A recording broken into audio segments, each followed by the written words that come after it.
कल मैंने थोड़ा रेस्ट लिया था, तो आज हम लोग फिर से वापस आ गए हैं पढ़ने के लिए मोशन ऑफ द अर्थ, जो कि एक बहुत ही छोटा चैप्टर है ज्योग्राफी का। तो स्टार्ट करते हैं मोशन ऑफ द अर्थ। तो मोशन ऑफ द अर्थ, तो इसका मतलब क्या है कि अर्थ कैसे घूमता है या फिर अर्थ कैसे ट्रैवल करता है। तो ये है मोशन ऑफ द अर्थ का टॉपिक। देखिए अर्थ का घूमने का एक फोटो भी दिया गया है। चलिए आगे बढ़ते हैं। Ask you know that the earth has two types of motions, namely rotational and revolutionary। तो रोटेशनल मतलब ऐसे उसके चारों ओर, रिवोल्यूशन मतलब सन के चारों ओर। तो rotation is the movement of earth on its own axis. तो रोटेशनल है भाई, अर्थ है तो अर्थ खुद के चारों ओर घूमता है। देखिए इस चैप्टर में ये है रोटेशनल।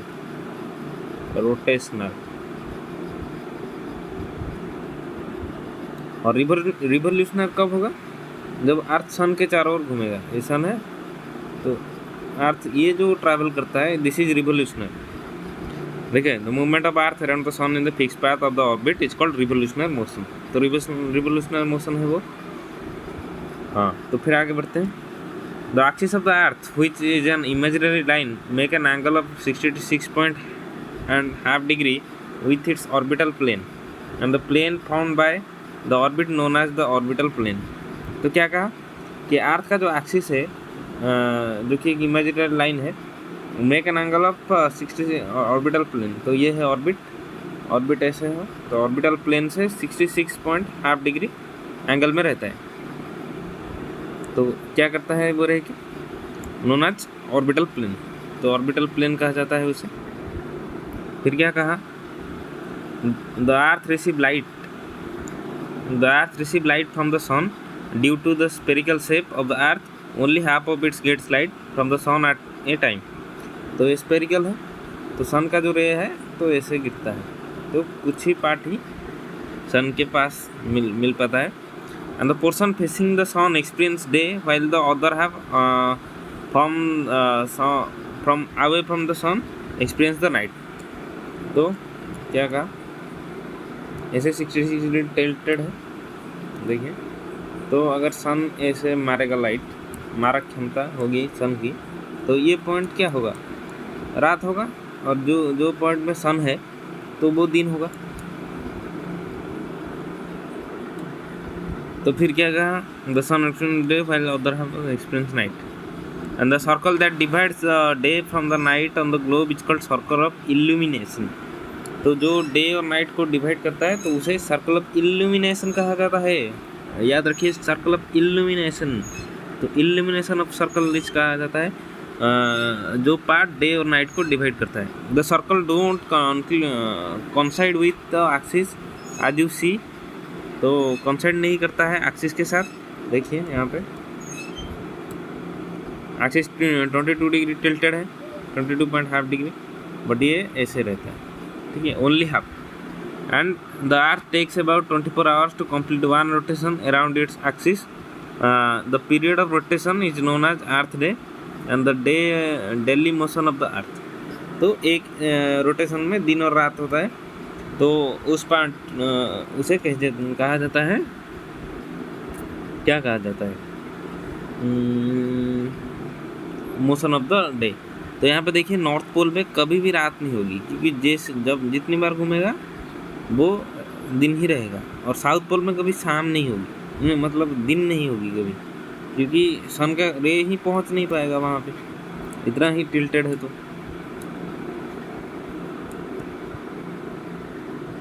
तो यहाँ पे एक एक्टिविटी दिया है, देखते हैं। Let's take a ball that represent the earth and light a candle represent the sun. Mark a point on the ball represents a town X and the place on the ball such a way that the town X is in darkness. Now rotate the ball from the left to right and move the ball slightly. The town will have its sunrise as the ball continues to move. The ball X point gradually from the sun and this is the sunset। तो क्या कहा? ये एक ball लीजिए, तो उसमें एक mark करिए पॉइंट X, तो फिर उसके डार्कनेस के साइड पे रखिए, यहाँ पे इस साइड पे रखिए कैंडल, तो यहाँ तक डार्क होगा, और फिर धीरे धीरे यहाँ को घुमाइए तो यहाँ पे जो पॉइंट आएगा यहाँ पे, तो ये होगा सनराइज, और फिर उसके दूसरे साइड पे जो पॉइंट होगा वो होगा सनसेट। तो यही बताने की कोशिश किया गया है। चलिए आगे बढ़ते हैं। और ये देखिए illumination plane, illumination line, the plane जो कहा था, तो वो ये इंक्लिन प्लेन है, और ये उसका 66.5 डिग्री लाइट, और ये एक्सिस के साथ कंसाइड नहीं कर रहा है। तो ख़त्म। चलिए आगे बढ़ते हैं। What would happen if the Earth did not rotate? तो क्या होगा अगर अर्थ घूमना बंद कर दे? The portion of the Earth facing the sun would always experience day, and thus bringing continuous warmth to the region, and the other half would remain in darkness and freezing cold at the same time. Life would not have been possible in such extreme conditions. तो दोनों condition में एक जगह पे अगर पूरा सूरज रहेगा तो वार्मथ होगी, कंडीशन बहुत ज़्यादा वार्म होता ही रहेगा, और फिर दूसरा जगह अगर वहाँ पे सन का रे पहुँचेगा ही नहीं तो वहाँ पे तो हालत ही ख़राब हो जाएगी लोगों का। फ्रीज्ड जोन जैसे अंटार्कटिका, वहाँ पे लोग रह नहीं पाते, या फिर रहते हैं तो बहुत ही मुश्किल से रहते हैं। और सन के फेस कर, और नॉर्थ पोल की बात करें तो वो सन को फेस करता है, बट क्योंकि बहुत कम रोशनी गिरता है इसलिए नॉर्थ पोल साउथ पोल से कम ठंडा है, ठीक है, क्योंकि दिन भर वहाँ पे दिन रहता है तो इसलिए। चलिए आगे बढ़ते हैं। यहाँ पे डू यू नो में क्या लिखा है देखते हैं, फिर जाके देखते हैं। The ancient Indian astronomer Aryabhat had stated the earth is round and the rotates on its own axis। तो इंडियन एस्ट्रोनॉमर आर्यभट्ट ने पहले डिस्कवर किया था कि अर्थ राउंड है और rotate on its own axis. तो जो कि पहले के ज़माने में माना जाता था कि फ्लैट अर्थ, यानी अर्थ है फ्लैट है, चपटी है, जो कि अभी भी कुछ मुस्लिम्स मानते हैं कि अर्थ फ्लैट है। कितने बकलोल हैं।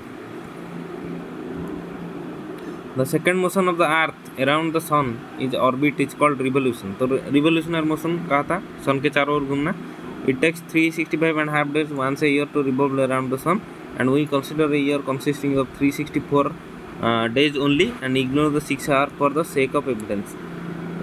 तो फिर ये इवेंट जाके क्या होता है, तो हम मानते हैं कि अर्थ 365 डेज लेता है, बट एक्चुअली में 365 डे एंड 6 hours लेता है, ठीक है। तो इन 6 hours का क्या होता है आगे जानते हैं। देखिए 6 hours saved every year added to make 1 24-hour open span of 4 years, and this surplus day is added to the month of February. Thus every 4th year February is 29 instead of 28, such a year that with 366 day and leap year। तो ठीक है। तो देखिए मैंने जैसा ही कहा था कि ये जो 6 hour है, तो ये 4 साल ऐड होता है, तो 4 साल ऐड होके होता है एक दिन। तो जो एक एक्स्ट्रा दिन बनता है वो February 29 को जाता था, ठीक है। February 29। तो इसने कहा कि हमारा नेक्स्ट लीप ईयर कब आएगा, तो ये है 2024। तो ये भी एक लीप ईयर है जो कि 4 से डिवाइड होगा, वो लीप ईयर होगा। तो ये फिर आएगा 2028 पे लीप ईयर आएगा। तो उसका पिछला लीप ईयर था 2020, जहाँ पे कोरोना आया था और सबकी मारी थी। फिर देखते हैं। तो यहाँ पे कहा कि देखिए यहाँ पे सीज़न कैसे चेंज होता है।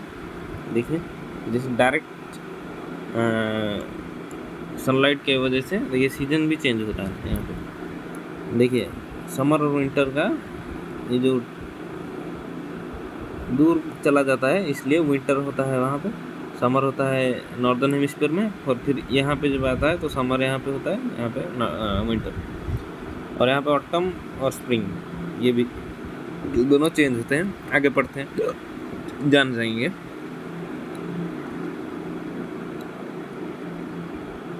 In the figure 3.3 you will see that on 1st June the northern hemisphere is tilted towards the sun। ये कहाँ पे 3.3 फिगर, दिस इज 3.3, यस। तो हाँ, तो ये सबसे बड़ा डे जो होता है और सबसे बड़ा नाइट होता है यहाँ पे। देखिए समर सोलिस्टिक्स एंड विंटर सोलिस्टिक्स। तो ये सबसे बड़ा डे होता है 21 जून समर का, और सबसे बड़ा नाइट 22 दिसंबर। और इसका वाइस वर्सा, नॉर्दर्न हेमिस्फीयर पे विंटर होगा तो साउदर्न हेमिस्फीयर पे समर होगा, तो इसलिए समर का सबसे लंबा दिन होगा। ठीक है। Northern hemisphere tilted toward the sun, the ray of the sun fall directly on the Tropic of Cancer. Tropic of Cancer पढ़ा था, तो ट्रॉपिक ऑफ कैंसर में गिरता है। And these area receive the more heat and the area near the poles receive less heat as the ray of the sun is slanting, and the north pole is inclined toward the sun, and the place beyond the Arctic Circle experience continuous daylight for about 6 months। तो कहा था जैसे 6 month के लिए continuous daylight पे ही रहता है, north pole फिर साउथ पोल, नॉर्थ पोल फिर साउथ पोल। हाँ, since a large portion of northern hemisphere is getting light from the sun, it is somewhere in the region of the north equator। जो बताया था कि कैसे season change होते हैं। and the longest day and the shortest night in the place on occurs on 21 जून। तो जैसे कहा था कि लॉन्गेस्ट डे होता है 21 जून को। ठीक है। at this time the southern hemisphere all these condition are reversed। देखा 22 वर्षा कहा था मैंने। and in winter season the nights are longer and than the summer days, and this position is called solar solstice। summer solstice। तो कहा जैसे मैंने समझाया भी था आपको, ये देखते हैं क्या समझाया था। तो इसने कहा कि 21 जून को जो होगा कि डे बहुत ही बड़ा, हमारा दिन सबसे बड़ा होता है नॉर्दर्न हेमिस्फीयर में, और साउदर्न हेमिस्फीयर में उसका रिवर्स, यानी दिन सबसे छोटा और रात सबसे बड़ा होता है, और विंटर होता है वहाँ पे। ठीक है। और वैसे ही ये वही बात बोलेगा फिर से, चलिए देखते हैं आगे। विंटर के बारे में बोलेगा तो मैं फिर से समझाऊंगा आगे। And 22 December the Tropic of Capricorn receive the direct rays of the sun on the south pole tilts toward it, and as the sun ray fall vertically at the tropic of Capricorn। तो Tropic of Cancer में उस बार पड़ा था, तो इस बार Tropic of Capricorn.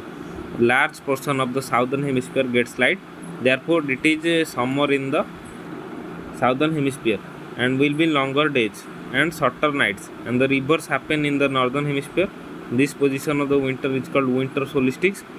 तो ये इसीलिए देखा विंटर सीजन देखते हैं। फिर ये समर सोलिस्टिक्स जैसे हुआ था, विंटर सोलिस्टिक्स होगा। तो जो ये होगा या विंटर सोलिस्टिक्स में साउथ पोल में होगा समर और नॉर्थ पोल होगा विंटर। ठीक है। चलिए आगे। On 21 March and 23 September direct ray sun fall on the equator. At this position neither the poles tilted towards the sun, so the whole earth experiences equal days and equal nights। this is called equinox। तो यहाँ पे equality होती है, तो equinox कहा जाता है उसे। एंड फिर देखते हैं आगे। On 23 September it is autumn season in northern hemisphere and spring season in the southern hemisphere. तो बहुत ही इम्पोर्टेंट चीज़ें हैं, याद रखना बहुत मुश्किल। 23 September में क्या होता है, ऑटम होता है नॉर्दर्न में और स्प्रिंग होता है साउदर्न में। तो बस रिवर्स करना है, आप जिस रीजन में रहते हैं उसका रिवर्स करना है। हम इंडिया में पढ़ रहे हैं तो हम नॉर्दर्न हेमिस्फीयर में रहते हैं, तो नॉर्दर्न 23 September में ऑटम ही होता है समर के बाद, तो ऑटम ही होगा और उसका स्प्रिंग। और वैसे ही मार्च 1 में भी स्प्रिंग होता है नॉर्दर्न हेमिस्फीयर में और ऑटम होता है साउदर्न हेमिस्फीयर में। तो जैसे ही कहा था फरवरी तक ठंड लगता है, फिर स्प्रिंग आता है ना, इसलिए। Thus you will find that there are days and night are change in season because of the rotation and revolution respectively। तो आप एक बात जान लीजिए, तो जो रिवोल्यूशन है, रिवोल्यूशन इसके वजह से क्या होता है, सीजन चेंज होता है, सीजन। और रोटेशन जो है उससे क्या होता है, डे एंड नाइट। अगर आपको वीडियो अच्छा लगा तो लाइक करें, शेयर करें, सब्सक्राइब करें। हम मिलते हैं दूसरे चैप्टर में, क्वेश्चन आंसर कंप्लीट करेंगे और बहुत ही धूम मचाएंगे। Thanks for watching.